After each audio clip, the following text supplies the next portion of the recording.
തെരഞ്ഞെടുപ്പിന്റെ ആദ്യ പാദത്തിൽ പാതി കേരളം പോളിംഗ് ബൂത്തിലെത്തുമ്പോൾ പോളിംഗ് ശതമാനം 14, ഏറ്റവും പുതിയ വിവരങ്ങൾ.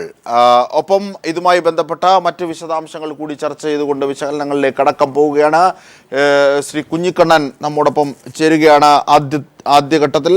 ശ്രീ കുഞ്ഞിക്കണ്ണൻ, മഴമേഘങ്ങൾ നീങ്ങി ആശങ്കയുടെ വെയിൽ വീണു, പോളിംഗ് ശതമാനം 14ലേക്ക് എത്തുന്നു. നല്ല ഒരു പോളിംഗ് ശതമാനം ഒരു പക്ഷേ ഉണ്ടാകും എന്നതിൻ്റെ സൂചനയായി ഇതിനെ കാണാമോ ഈ ഘട്ടത്തിൽ? തീർച്ചയായിട്ടും ഈ തെക്കൻ കേരളത്തിൽ പ്രത്യേകിച്ച് നല്ല മഴ രാവിലെ മുതലേ ഉണ്ട്. ഈ മഴയത്ത് പോലും വളരെ നല്ല രീതിയിൽ 1 മണിക്കൂറിൽ 11-12% പോളിംഗ് എന്ന് പറഞ്ഞാൽ നിസ്സാര കാര്യമല്ല. അപ്പോൾ വരും സമയങ്ങളിൽ പോളിംഗ് വർദ്ധിപ്പിക്കുന്നതിന് വേണ്ടി സ്ഥാനാർത്ഥികളും രാഷ്ട്രീയ പാർട്ടികളും എല്ലാവരും വളരെ നന്നായി അധ്വാനിക്കും എന്നുള്ള കാര്യത്തിൽ സംശയമില്ല. മാത്രമല്ല വോട്ടർമാരും വളരെ താല്പര്യപൂർവ്വം വോട്ടിങ്ങിൽ പങ്കെടുക്കും എന്ന് തന്നെയാണ് നമുക്ക് കാണാൻ സാധിക്കുന്നത്. ഒന്നാമത് തിരഞ്ഞെടുപ്പ് മറ്റ് മുമ്പൊക്കെ നടന്നിട്ടുള്ള തിരഞ്ഞെടുപ്പിനേക്കാൾ തദ്ദേശ സ്വയംഭരണ സ്ഥാപനങ്ങളിലേക്ക് വലിയ രീതിയിലുള്ള വാശിയും വീറും തന്നെയാണ് കാണാൻ കഴിഞ്ഞിട്ടുള്ളത്. ഒരു നിയമസഭാ പാർലമെൻറ്റ് തിരഞ്ഞെടുപ്പ് സമയത്ത് കാണുന്ന ആവേശം, അതുപോലെ തന്നെ താല്പര്യം ജനങ്ങളിലും അതുപോലെ തന്നെ മുന്നണികളിലും സ്ഥാനാർത്ഥികളിലും ഒക്കെ കാണാൻ കഴിഞ്ഞിട്ടുണ്ട്. അതുകൊണ്ട് തന്നെ നല്ല രീതിയിൽ പോളിംഗ് ഉണ്ടാകും. അതിൻ്റെ സൂചനയാണ് ഈ 1 മണിക്കൂറിലകം നമുക്ക് കാണാൻ സാധിച്ചത്. തീർച്ചയായും. എ റഹീമിലേക്ക് പോയാൽ, എ റഹീം വോട്ട് ചെയ്തോ? വോട്ട് ചെയ്തിട്ടാണ് സ്റ്റുഡിയോയിലേക്ക്. തീർച്ചയായും. പോളിംഗ് ശതമാനം 15ലേക്ക് എത്തുന്നു.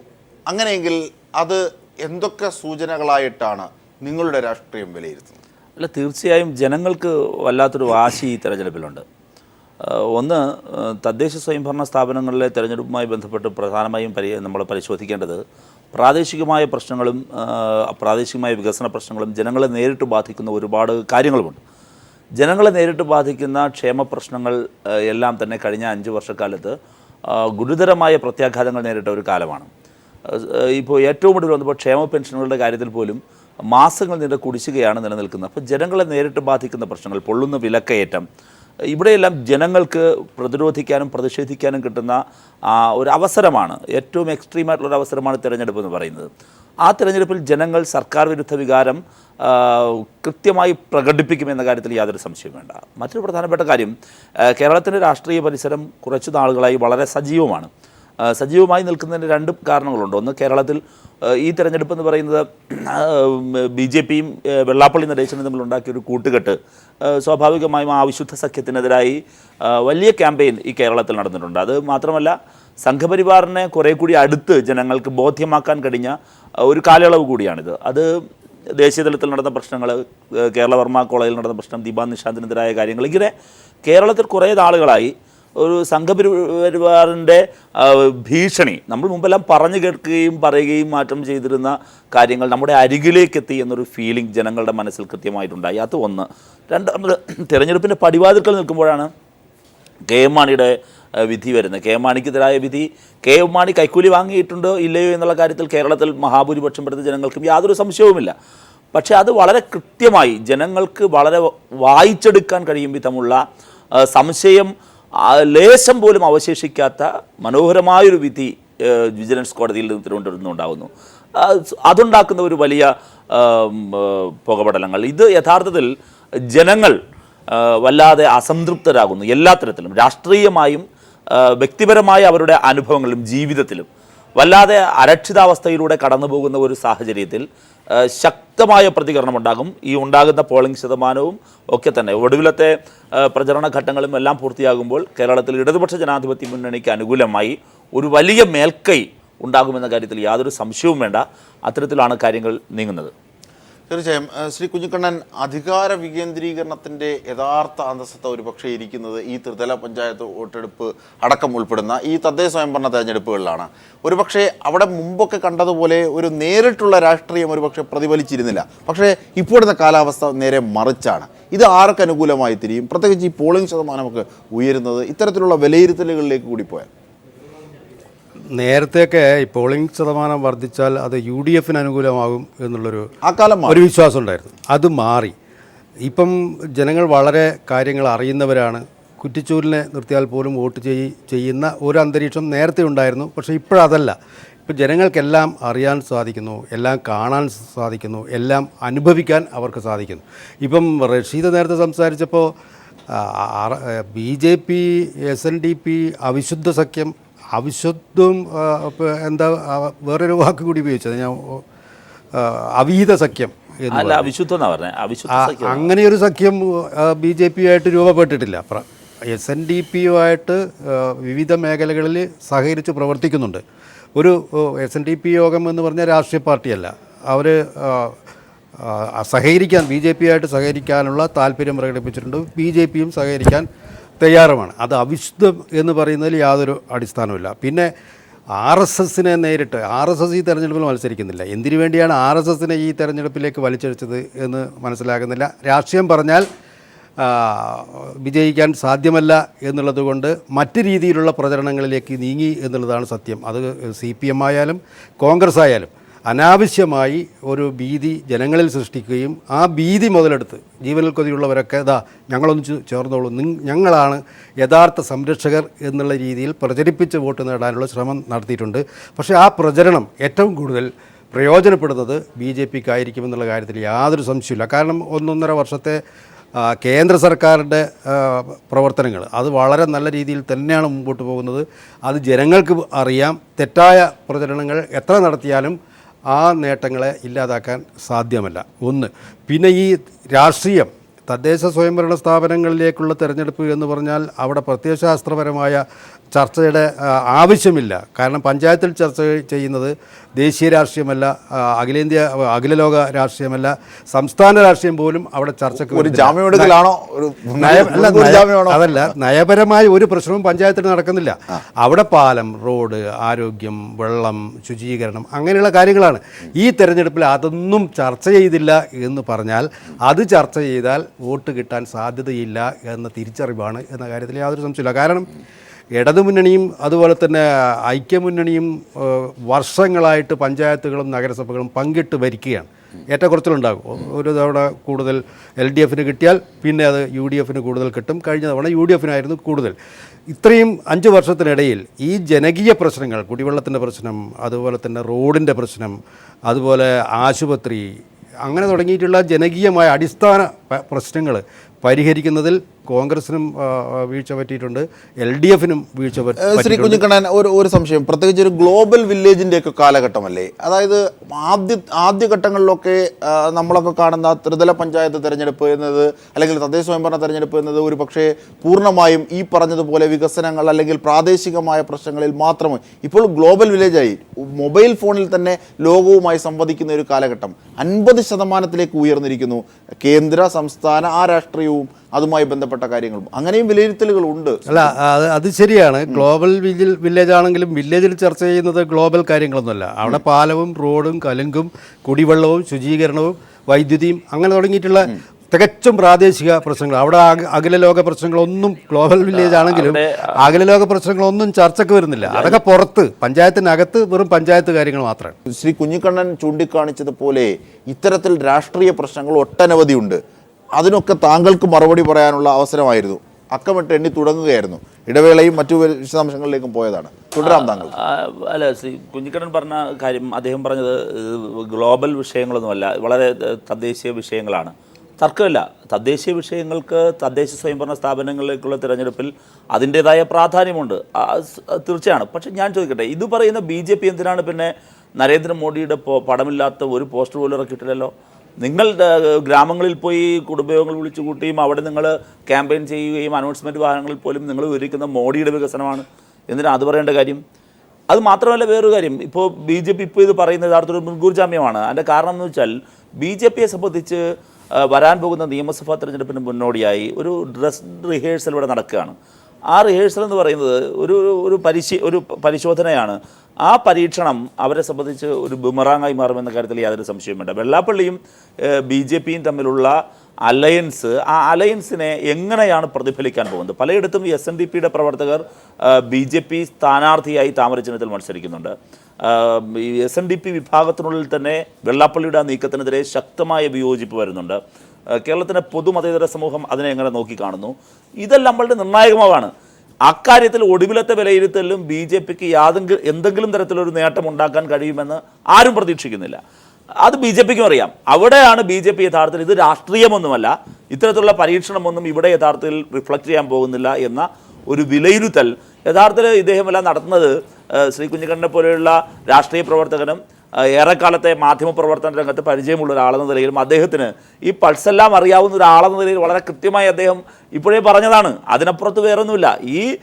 ഞാൻ വളരെ കൃത്യമായി പറയുന്നു, ഞങ്ങൾ യഥാർത്ഥത്തിൽ പ്രാദേശികമായ പ്രശ്നങ്ങളും വികസന പ്രവർത്തനങ്ങളും വെച്ചു. ഞങ്ങൾ ഉമ്മൻചാണ്ടിയുടെ കുഴപ്പവും നരേന്ദ്രമോദിയുടെ കുഴപ്പവും പറഞ്ഞുകൊണ്ട് മാത്രമല്ല ജനങ്ങളെ സമീപിച്ചത്. അത് ജനങ്ങൾക്കെല്ലാവർക്കും അറിയാവുന്ന കാര്യമാണ്.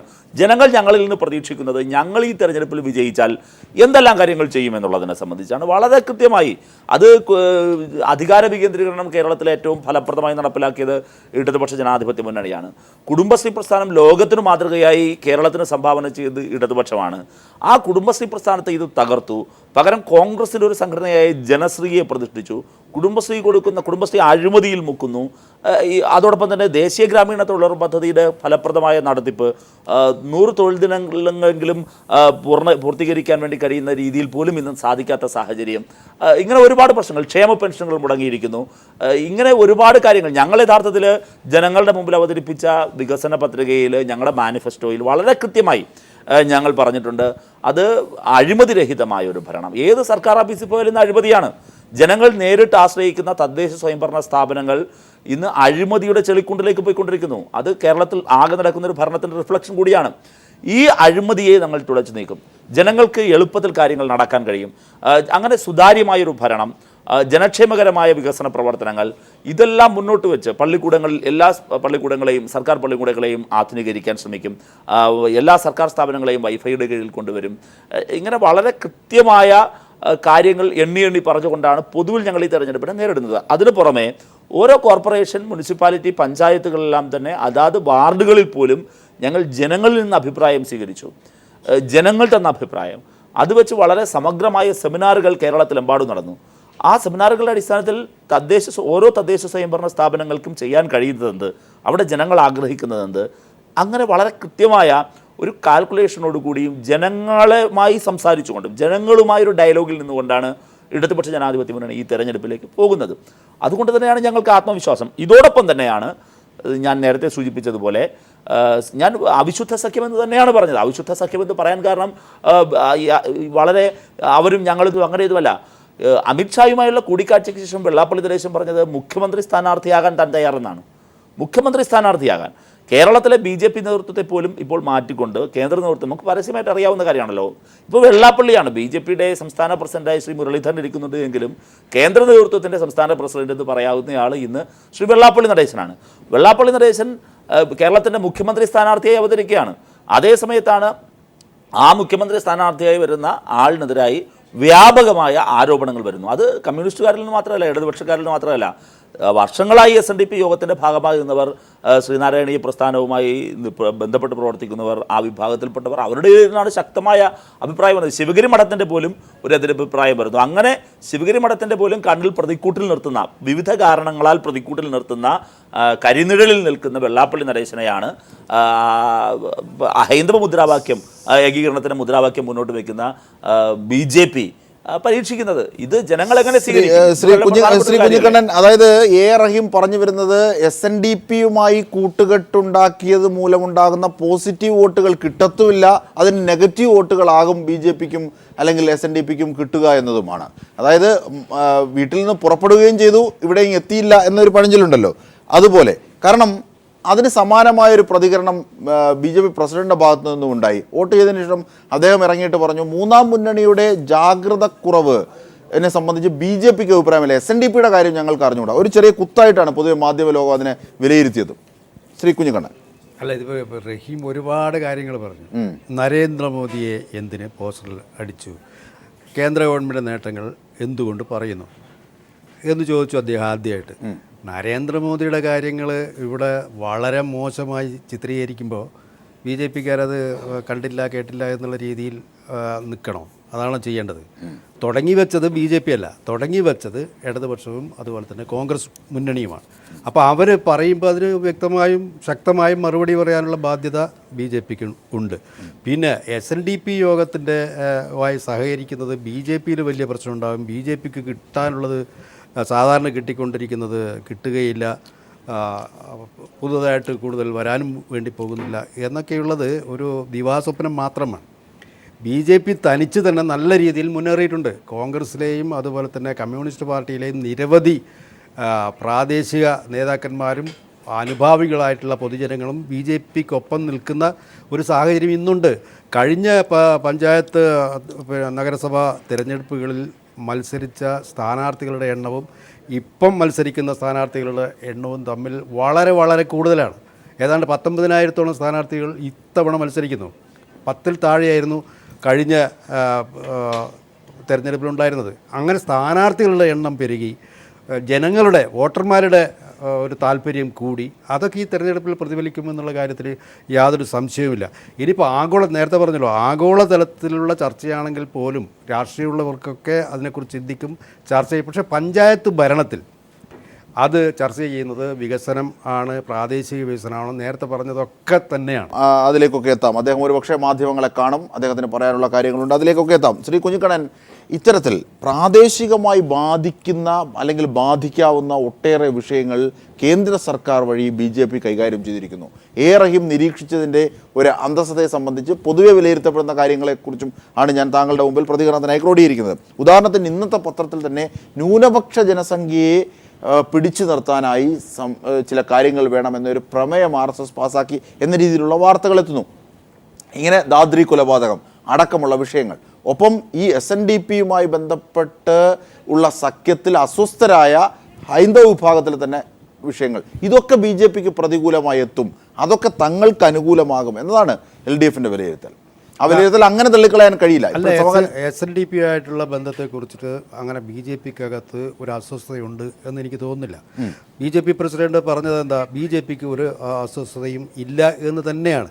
പിന്നെ റഹീം നേരത്തെ സംസാരിക്കുമ്പോൾ പറഞ്ഞു മുഖ്യമന്ത്രി ആയിട്ട് വെള്ളാപ്പള്ളിയെ അവതരിപ്പിച്ചിരിക്കുന്നു, വെള്ളാപ്പള്ളി തയ്യാർ. എവിടെ നിന്നുണ്ടായ വാർത്തയാണ്? ശ്രീ കുഞ്ഞിക്കണ്ണൻ, നമ്മൾ പറഞ്ഞു വന്നത് ഇത്തരത്തിൽ പോളിംഗ് ശതമാനം ഉയരുന്നതുമായി ബന്ധപ്പെട്ട് ഉണ്ടായിരുന്ന കൺവെൻഷണൽ തോട്ടിൻ്റെ കാലമൊക്കെ കഴിഞ്ഞു. പക്ഷേ ഇപ്പോൾ നിലനിൽക്കുന്ന ചില രാഷ്ട്രീയ പ്രശ്നങ്ങൾ പ്രാദേശികമായ സ്വഭാവം എന്നതിനപ്പുറത്തേക്ക് കാര്യങ്ങളെ വിലയിരുത്തുന്നതിലേക്ക് നീങ്ങുന്നു. അത് തങ്ങൾക്ക് അനുകൂലമാകുമെന്ന് റഹീം അക്കമിട്ട് നിരത്തുന്നു. എന്തൊക്കെ കാര്യങ്ങൾ? അതല്ല, ഈ CPMൻ്റെ അല്ലെങ്കിൽ ഇടതു മുന്നണിയുടെ കാര്യം എന്ന് പറഞ്ഞാൽ അവർ ഇന്നലെ വരെ ഭരിക്കുന്നവരാണ്. ഇനിയിപ്പം പുതുതായിട്ട് ഇപ്പം നേരത്തെ റഹീം സംസാരിക്കുമ്പോൾ പറഞ്ഞു, ജനങ്ങളിൽ നിന്ന് ഇറങ്ങിച്ചെന്ന് അവരുടെ അഭിപ്രായം കൂടി കേട്ടിട്ടാണ് ഞങ്ങൾ പ്രകടന പത്രിക തയ്യാറാക്കിയത് എന്ന് പറഞ്ഞു. അപ്പോൾ ജനങ്ങളുടെ ഒന്നിച്ച് ഇതുവരെയും 5 വർഷമായിട്ടും ഈ CPM അതുപോലെ തന്നെ ഇടതുപക്ഷം ഉണ്ടായിരുന്നില്ലേ?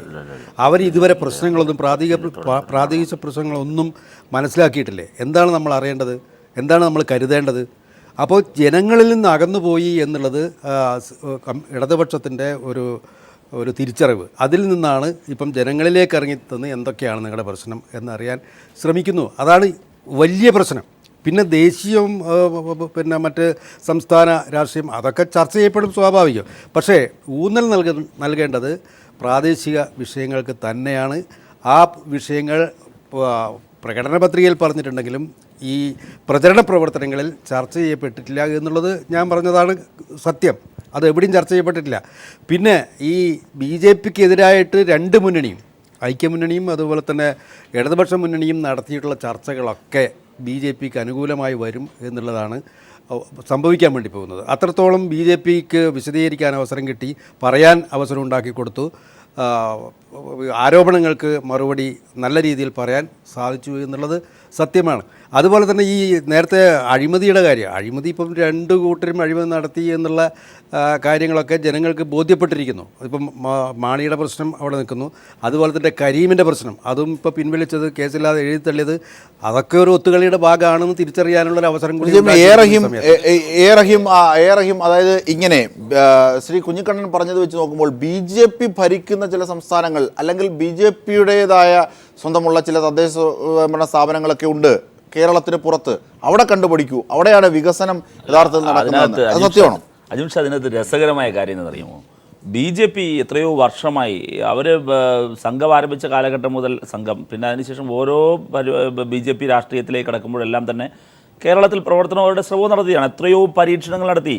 ഇപ്പോൾ പോലെ ഇപ്പോഴവർക്ക് SNDP കൂടെ കിട്ടി, സ്ഥാനാർത്ഥിയാക്കാൻ കുറേ ആളെ കിട്ടി ഇപ്പോൾ വാടകയ്ക്ക്. എന്നിട്ട് പോലും 30% സീറ്റിൽ ഇപ്പോഴും BJPക്ക് ആളെ നിർത്താൻ കിട്ടിയിട്ടില്ല. താമര ചിഹ്നത്തിൽ മത്സരിക്കാൻ 30% സീറ്റിൽ ഇപ്പോഴും ആളെ കിട്ടാത്ത ഒരു ദയനീയ അവസ്ഥയിലാണ് ഇന്ത്യ ഭരിക്കുന്ന പാർട്ടി കേരളം അങ്ങനെയാണ് BJP കാണുന്നത്. അതാണ് ഞാൻ നേരത്തെ സൂചിപ്പിച്ച അവിശുദ്ധ സഖ്യബന്ധം കേരളം കാണുന്നതിൻ്റെ കാരണമായി ഞാനത് പറയുന്നത്.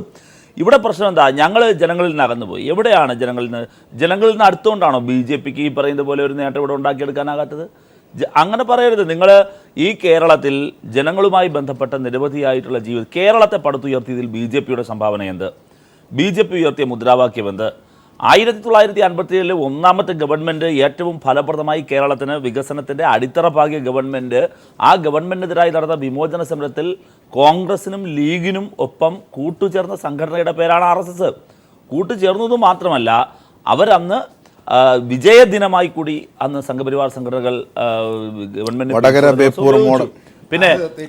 പിന്നെന്താ വിമോചന സമരത്തിന്റെ RSSന്റെ അഖിലേന്ത്യാ അധ്യക്ഷൻ ആ സമയത്തുണ്ടായിരുന്ന ഗുരുജി ഗോൾവൽക്കറാണ് വിമോചന സമരത്തിനെ ശക്തമായി എതിർക്കുകയും സർക്കാരിനെ അതൊക്കെ രേഖപ്പെടുത്തിയിട്ടുള്ള ഞാൻ മനസ്സിലാക്കിയതും ഞാൻ റെഫർ ചെയ്തതുമായ രേഖകൾ പ്രകാരമാണ് ഞാൻ സംസാരിക്കുന്നത്. ഇപ്പൊ എന്റെയും നിങ്ങളുടെയും മുമ്പിൽ ഒത്തുനോക്കാൻ വേണ്ടി രേഖകളില്ല. പിന്നെ രേഖകളില്ല. അത് തർക്ക വിഷയമായി നമുക്ക് മാറ്റിവെക്കാം. ഞാൻ ചോദിക്കട്ടെ, കേരളത്തിൽ നടന്ന ഏതെങ്കിലും ഒരു പ്രക്രിയ, അപ്പോൾ ജനകീയ പ്രസ്ഥാനമായി കേരളത്തിൽ ഉയർന്നു വന്ന ജനകീയാസൂത്രണ മൂവ്മെന്റ്, സമ്പൂർണ്ണ സാക്ഷരതാ പ്രസ്ഥാനം, കേരളത്തിന്റെ ജനകീയമായി ഉയർന്നു വന്ന ഇത്തരം പ്രശ്നങ്ങളിൽ BJPയുടെയും RSSന്റെ സംഭാവന എന്ത്? അങ്ങനെ ഒരു സംഭാവനയും ചെയ്യാത്ത നിങ്ങളാണ് ഞങ്ങൾ ജനങ്ങളോടൊപ്പം ഇല്ലാന്ന് പറയുന്നത്. എന്തടിസ്ഥാനത്തിലാണ് പറയുന്നത്? ഇപ്പൊ 70% സ്ഥാനാർത്ഥി ഇല്ല എന്ന് പറഞ്ഞല്ലോ. കഴിഞ്ഞ തവണ 10%. അതിൽ നിന്ന് 70% ഇന്ത്യ ഭരിക്കുന്ന അവസ്ഥയിലേക്ക്